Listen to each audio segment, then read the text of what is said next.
Hi hello viewers welcome to social post. నేను మీ శ్వేత. ప్రస్తుతం మనతో పాటు స్టూడియోలో ఉన్నారు అడ్వకేట్ నాగేశ్వరరావు పూజారి గారు. నమస్తే సార్, ఎలా ఉన్నారు? బాగున్నాడు. ఈ పేరెంట్స్ ఇన్వాల్వ్మెంట్ దగ్గర మెయిన్ గా అమ్మాయి తరపున మదర్ ఎక్కువ ఇన్వాల్వ్ అవ్వడం వల్లే కాపురాలన్నీ కూలిపోతున్నాయని ఎప్పటి నుంచో ఉంది సార్. ఇది ఎంతవరకు నిజమంటారు? అది ఇప్పుడు ఒక అమ్మాయినే బ్లేమ్ చేయలేం. వాస్తవం మాట్లాడాలంటే ఏంటంటే పేరెంట్స్ ఇన్వాల్వ్మెంట్ అనేది బోత్ సైడ్స్ ఉంది. హ్మ్, హ్మ్. అమ్మాయి సైడ్ నుంచి ఉండేది వాళ్ళకి అమ్మాయి సైడ్ నుంచి ఉంది, అబ్బాయి సైడ్ ఉండే వాళ్ళ నుంచి అబ్బాయి సైడ్ కూడా ఉంది. ఓకే. అబ్బాయిని కంట్రోల్ చేసే తల్లులు తండ్రులు చాలా మంది ఉన్నారు. నేను హ్మ్, చెప్పినట్టు పిల్లలు పెరగాల, నేను చెప్పినట్టు వినాలి అని తల్లిదండ్రులు, అబ్బాయి నేను చెప్పినట్టు వినాలని ఓకే. వాళ్ళ శాలరీని కంట్రోల్ చేసి వాళ్ళ లైఫ్ని కంట్రోల్ చేస్తూ చాలా మంది ఉన్నారు. అట్లనే అమ్మాయి సైడ్ కూడా చాలా మంది ఉన్నారు. హ్మ్, అమ్మాయి సైడ్ కూడా వాళ్ళు ఇప్పుడు ప్రాబ్లం ఏమవుతుందంటే ఏంటంటే రిలేషన్షిప్స్ అనేటివి, ఏది ఈవెన్ మ్యారేజ్ రిలేషన్షిప్స్ కూడా ప్రాబ్లం ఏమవుతుందంటే అపనమ్మకంతోనే స్టార్ట్ అవుతుంది. అంటే ఎదుటి వ్యక్తులు ఏమైనా కూడా నెగిటివిటీ చుట్టమే స్టార్ట్ అవుతుంది. ఎక్కడ దొరుకుతారా ఎక్కడ వీళ్ళు దొరుకుతారా వీళ్ళు అన్నట్టు. అయినా అని పెళ్లి ప్రతిదీ ఎందుకు ప్రతిదీ చేసుకుంటున్నారు వీళ్ళు? ప్రతిదీ ఆ మైండ్ సెట్తోనే ఉంటున్నారు. అవును. ఇప్పుడు పెళ్లి సంబంధానికి పోతారు, పెళ్లి చేసుకుంటారు, చేసుకున్న తర్వాత ప్రతి దాన్ని ఒక నెగిటివ్లో, అమ్మో ఇది జరిగిందంటే ఏం జరుగుతుందో, అమ్మో ఇది అయిందంటే ఏమవుతుందో, అమ్మో అది అయిందంటే ఏమవుతుందో అని ఈ నెగిటివ్లో చూడటంతో మొత్తం ఆలోచనలు కానీ చేసే పనులు కానీ ప్రతిదీ నెగిటివ్గా కనిపిస్తుంది. హ్మ్. That is the problem.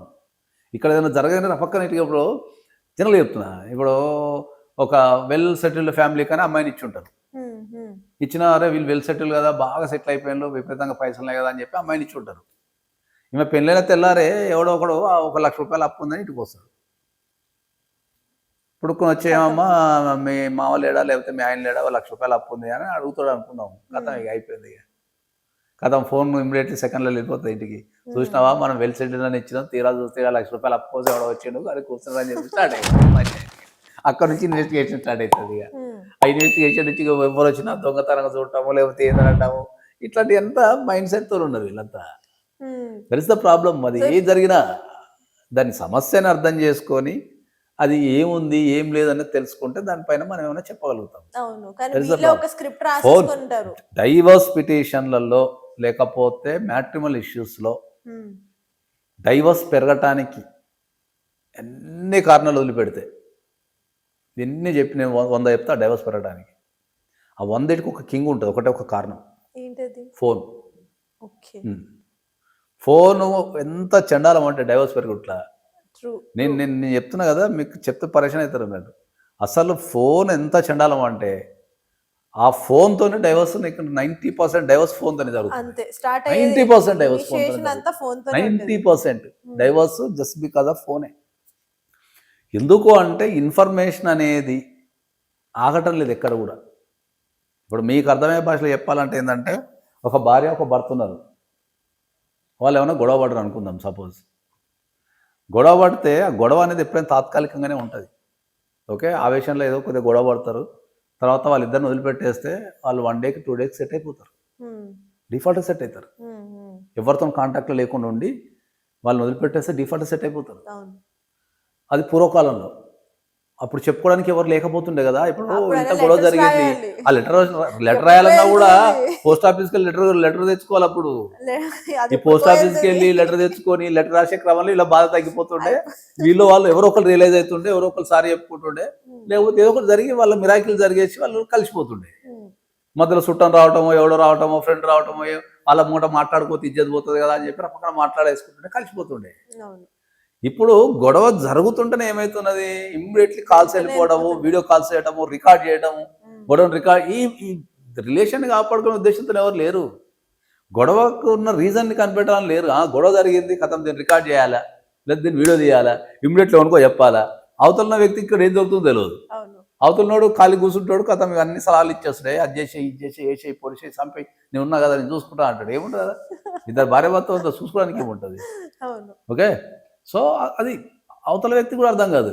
ఇంతకుముందు ఆ గ్యాప్ ఉంటుండే, కనీసం ఒక ఎగ్జాక్ట్‌లీ. ఆలోచించుకునే గ్యాప్ ఉంటుండే. హ్మ్. హ్మ్.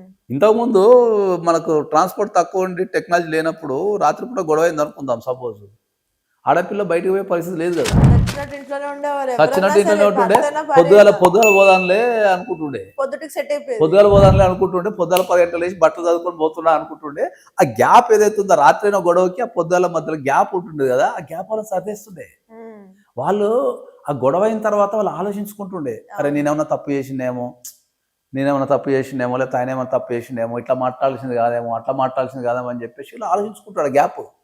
అప్పుడు కొద్దిగా రియలైజ్ అయ్యి కొద్దిగా తగ్గుతుండే, అరే అట్లా కాదు కదా, ఇట్లా చేయాల్సింది కాదు కదా అని మళ్ళీ పొద్దుల ప్యాచప్ అయిపోతుండే.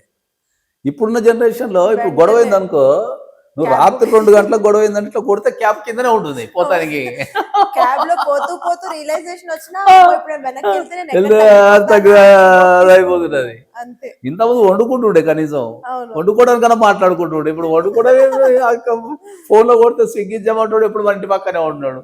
వాడే ముందు మనం మర్చిపోతే వాడు, ఒకవేళ నువ్వు స్విగ్గీ జమాటో కొట్టి 2 రోజులు కొట్టిన తర్వాత మర్చిపోతే వాడే 100 సార్లు గుర్తు చేస్తున్నాడు, లంచ్ టైం ఏం తినవా ఏమని చెప్పేసి. అవును.